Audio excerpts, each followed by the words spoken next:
Hi, this is Francisco Pijan from vitalcoaching.com.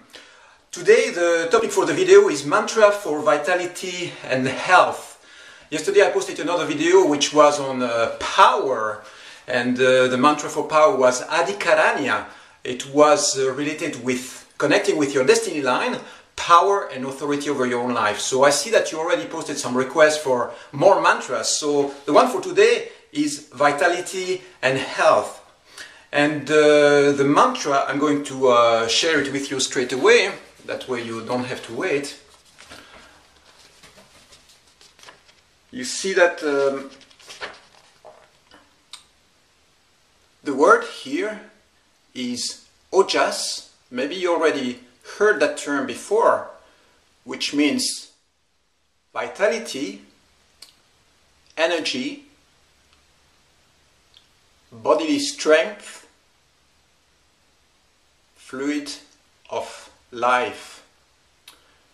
And this quality gives you health, of course. You know, once you have lots of it in your body, then it gives you health. So the way to spell it in Sanskrit is the way you have it on top, right? You spell it or you write it from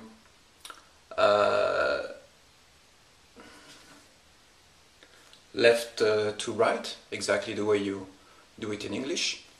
Let me see. Yeah, from left to right, the way you do it in English. And you can also use this word internally, right? You can meditate on the word, you can write it and keep it around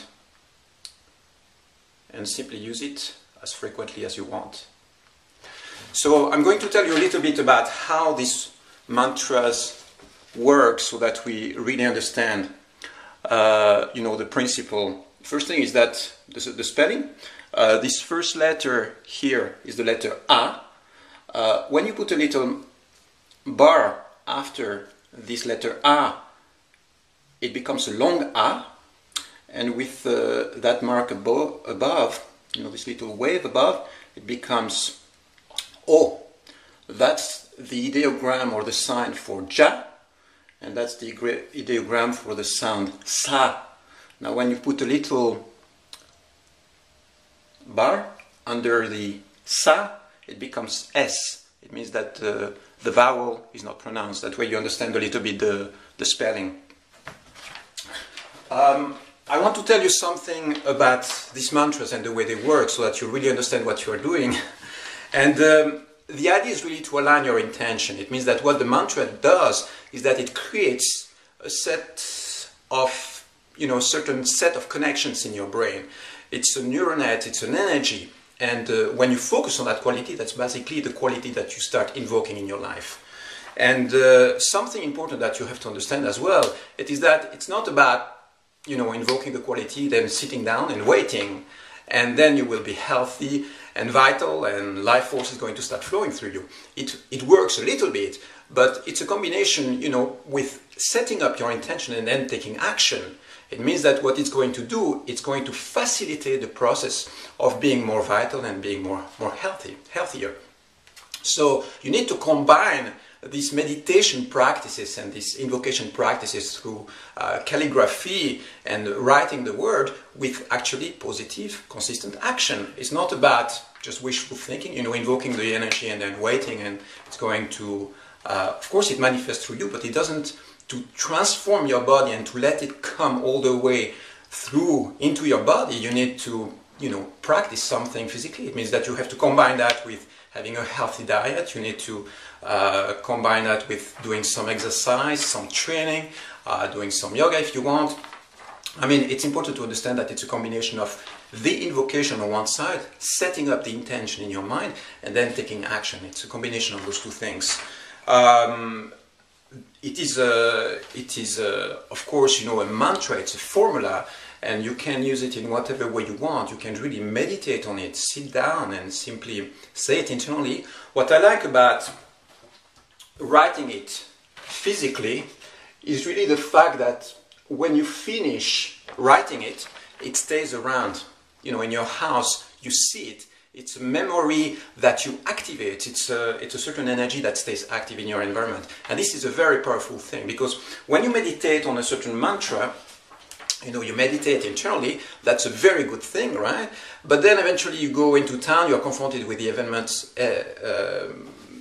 what happens in, you know, during the day, and then you might forget about your intention. It might, you know, slip out of your mind, and then you meditate again in the evening and it comes back.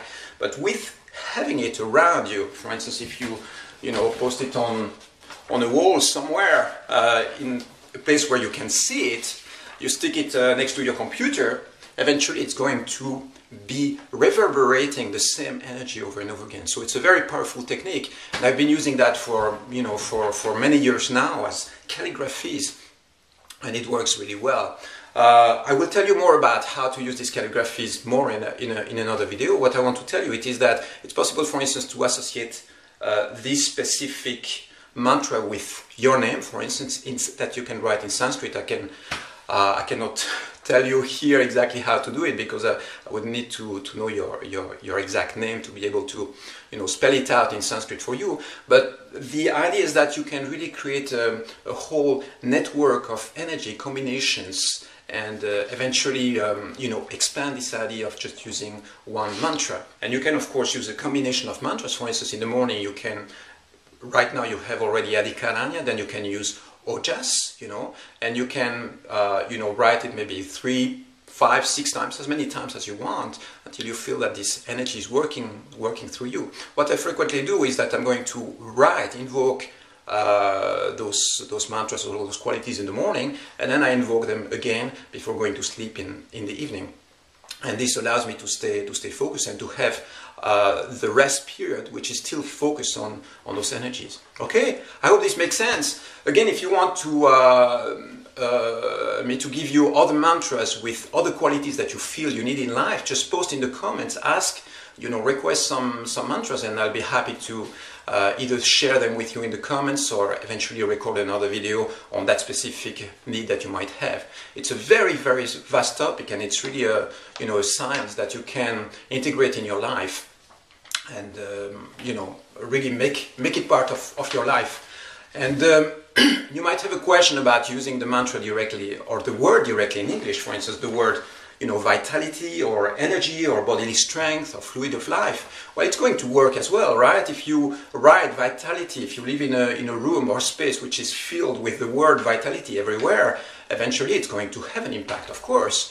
The reason why we use Sanskrit is because Sanskrit seems to take us back in history, in a time where certain mind patterns were created, and in my experience, it's a very, very powerful tool. So right now we are using Sanskrit, but it's not exclusive. You could, you know, translate the word into you know, Hebrew or Arabic or Latin, and you would have the same kind of impact happening. Right now I'm a bit more connected with Sanskrit language. This is why I use Sanskrit, and it seems to be a complete science. There seems to be lots of you know, concepts and ideas which are really matching the needs that we have today. So use it, send me some feedback, tell me how it's working, and look forward to give you some more mantras in the coming few days. Take care for now. And oh yeah, one thing is that I will be collecting all those mantras in a place on my website, which is at vitalcoaching.com/lifepowers.htm. I repeat, vitalcoaching.com/lifepowers.htm. And yeah, you can go and check them out. Take care for now, and bye-bye.